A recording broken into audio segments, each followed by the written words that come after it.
पहले हम blind faith किया करते थे उन अज्ञानी नकली संतों पर,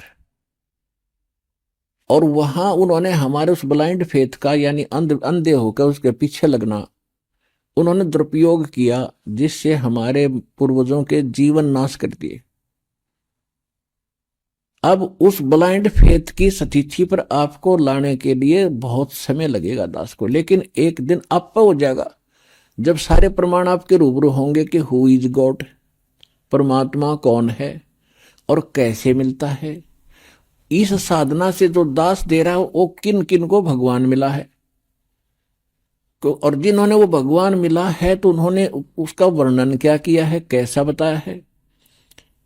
तो वही साधना जिन महापुरुषों ने जिस साधना के करने से परमात्मा मिले हों, और वो आपके रूबरू कर दिया, क्योंकि आप स्वयं नहीं पढ़ सकते अध्यात्म लिटरेचर को, उसके लिए टीचर की आवश्यकता होती है सिलेबस को पढ़ाने के लिए।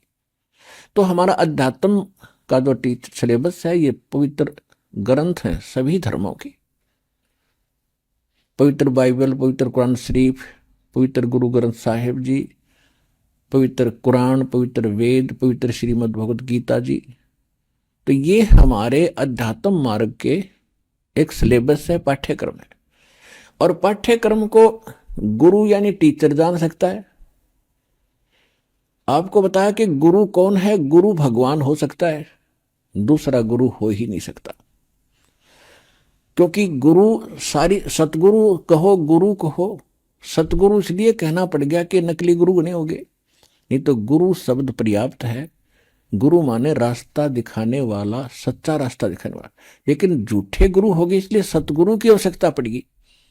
तो सतगुरु कहो और उसको गुरु कहो, परमात्मा ही आते हैं और वो ही गुरु हो सकते हैं, और गुरु है ही नहीं। बाकी तो गुरु सभी आपको बता दिया, किसी ने बाल काटने सिखा दिया उसका गुरु हो गया, ये छोटी मोटी अध्यापक शिक्षा को अक्षर ज्ञान करा दिया उसका वो गुरु हो गया। ये गुरु अलग है। अध्यात्म मार्ग के गुरु का सत्संग में रोल होता है।